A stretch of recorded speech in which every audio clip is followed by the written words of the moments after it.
दिव्यांगजन की लाइफलाइन कहे जाने वाले नारायण सेवा संस्थान हमेशा ही दिव्यांगों और निःशक्त जनों के लिए तैयार रहता है। नारायण सेवा संस्थान के सेवा महातीर्थ परिसर में 501 दिव्यांगजन के निःशुल्क ऑपरेशन एवं सहायक उपकरण वितरण शिविर आयोजित किया गया। इस मौके पर केंद्रीय सामाजिक न्याय एवं अधिकारिता मंत्री डॉक्टर वीरेंद्र कुमार ने उद्घाटन समारोह में मुख्य अतिथि के रूप में शिरकत की और कहा, दिव्यांगों की सेवा, चिकित्सा, पुनर्वास व रोजगार के क्षेत्र में राज्य व केंद्र सरकार तो काम कर ही रही है, लेकिन जब सामाजिक संस्थाएं और व्यक्ति समूह आगे बढ़ते हैं तो सरकार के प्रयास और अधिक सार्थक हो जाते हैं। इस विषय में उन्होंने केंद्र की अनेक योजनाओं का भी जिक्र किया। उन्होंने कहा कि एक एक मुट्ठी आटा संग्रहण से रोगियों की भोजन सेवा की शुरू हुई। नारायण सेवा संस्थान आज दिव्यांगों के विश्वास व संबल का प्रतीक बन गया है। उन्होंने केंद्रीय योजनाओं के तहत संस्थान को हर संभव सहयोग की घोषणा की। इससे पूर्व संस्थान संस्थापक पद्मश्री कैलाश मानव ने डॉक्टर वीरेंद्र का साफा, शॉल, दुपट्टा और अभिनंदन पत्र भेंट कर स्वागत किया। उन्हें मेवाड़ के शौर्य के प्रतीक चेतक पर सवार महाराणा प्रताप की प्रतिमा भी भेंट की गई। अध्यक्ष प्रशांत अग्रवाल ने संस्थान की 37वीं वर्षीय सेवा यात्रा का जिक्र करते हुए कहा कि संस्थान अब तक 4,31,000 से अधिक ऑपरेशन के साथ ही हजारों दिव्यांगों को सहायक उपकरण, कृत्रिम अंग और कैलिपर भी लगा चुका है। पुनर्वास प्रकल्प में 2201 निर्धन एवं दिव्यांग जोड़ों की गृहस्थी भी बसाई गई है। आत्मनिर्भरता के क्षेत्र में अनेक रोजगार परक परीक्षण भी चलाए गए हैं। मंत्री महोदय ने देश के विभिन्न प्रांतों से सर्जरी के लिए आए दिव्यांग एवं उनके परिजनों से भी मुलाकात की। समारोह में श्रीमती कमल वीरेंद्र का निर्देशक वंदना अग्रवाल ने शॉल एवं गुलदस्ता देकर अभिनंदन किया। इस अवसर पर सामाजिक न्याय एवं अधिकारिता विभाग उपनिदेशक मानदादा सिंह, अम्बेडकर सोसाइटी के अध्यक्ष शैलेंद्र चौहान, किशन खटीक, चित्तौड़ के समाज सेवी कन्हैया लाल, घनश्याम खटीक व बड़ी संख्या में नागरिक उपस्थित थे। आभार ट्रस्टी एवं निर्देशक देवेंद्र चौबीसा व संचालन महिम जैन ने किया। नारायण सेवा संस्थान के द्वारा दुखी पीड़ित दिव्यांगजनों के जीवन में सुगमता लाने का जो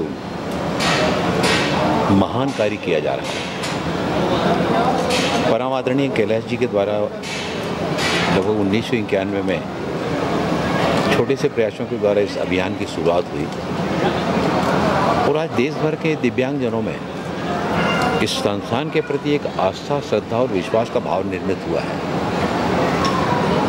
मैं अभी संस्थान में गया तो मैंने देखा कि उत्तर प्रदेश से, बिहार से, मध्य प्रदेश, हरियाणा, उड़ीसा, झारखंड, देश के विभिन्न राज्यों से दिव्यांगजन और विशेष रूप से आर्थिक दृष्टि से जो कमज़ोर लोग होते हैं, उन कमज़ोर लोगों के मन में एक विश्वास का भाव जागृत हुआ। वहाँ दूर दूर से लोग यहाँ आते हैं। केंद्र सरकार इस क्षेत्र में काफ़ी उल्लेखनीय काम कर रही है। आदरणीय नरेंद्र मोदी जी के प्रधानमंत्री बनने के बाद 2016 में दिव्यांगजन अधिकार अधिनियम लागू होने के बाद दिव्यांगजनों के लिए काफ़ी काम किए गए, चाहे उनकी शिक्षा का हो, चाहे उनकी नौकरी का हो, चाहे कौशल विकास का हो, चाहे उनको दिव्यांगता वित्त विकास निगम के माध्यम से कम ब्याज की दर पर लोन उपलब्ध कराने की बात हो, इस तरह की विभिन्न गतिविधियों के माध्यम से। लेकिन सरकार के प्रयासों के साथ ही साथ पूरे देश में दिव्यांगजनों के जीवन में सुगमता लाने के लिए आवश्यक है कि जिस तरह से नारायण सेवा संस्थान ने एक आदर्श मॉडल के रूप में इस क्षेत्र में सेवा कार्य कैसे होना चाहिए, उनके इलाज के साथ ही साथ उनको कैसे कौशल विकास की योजना के साथ में जोड़कर वो जीवन में आत्मनिर्भर बन सकें, जो प्रयास नारायण सेवा संस्थान के द्वारा किए जा रहे हैं, इस तरह के प्रयासों को हमारे देश में सभी राज्यों में अगर एक एक संस्थान भी इस तरह के अगर उभर के अगर आते हैं तो ये नर सेवा, नारायण सेवा के क्षेत्र में एक बहुत बड़ा काम था। आज डॉक्टर वीरेंद्र कुमार, मंत्री सामाजिक न्याय एवं अधिकारिता मंत्रालय, भारत सरकार पधारे। बहुत सरल, सहज, सौम्य स्वभाव के धनी मंत्री महोदय ने सारे बच्चों से मुलाकात की, उनके सिर पर स्नेह का हाथ रखा, शीघ्र स्वस्थ होने की प्रभु से मंगल कामना की और 501 बच्चों के शल्य चिकित्सा शिविर का शुभारंभ किया।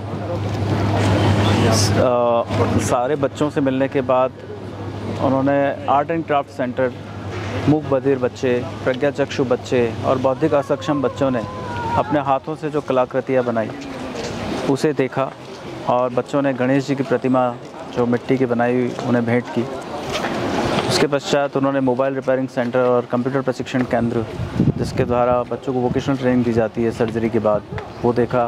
होते हुए ऑपरेशंस देखे और उसके पश्चात सारे लोगों को संबोधित किया। मैं उनकी सरलता और सौम्यता से बहुत प्रभावित हूँ। उनका जो पुराना इतिहास देखा जाए तो वो उदयपुर से ही निकले हुए हैं, डॉक्टर वीरेंद्र कुमार जी। उनके फोर फादर्स उदयपुर के ही थे, ये मुझे आज ही विदित हुआ। तो मैं उदयपुर वासियों को, मेवाड़ वासियों को धन्यवाद देता हूँ कि उन्होंने उनका आतिथ्य सत्कार किया हमारे साथ और 2-2.5 घंटे मंत्री महोदय ने संस्थान को समर्पित किए। उसके लिए हृदय से धन्यवाद मंत्री महोदय का, और उदयपुर वासियों का विशेष रूप से धन्यवाद।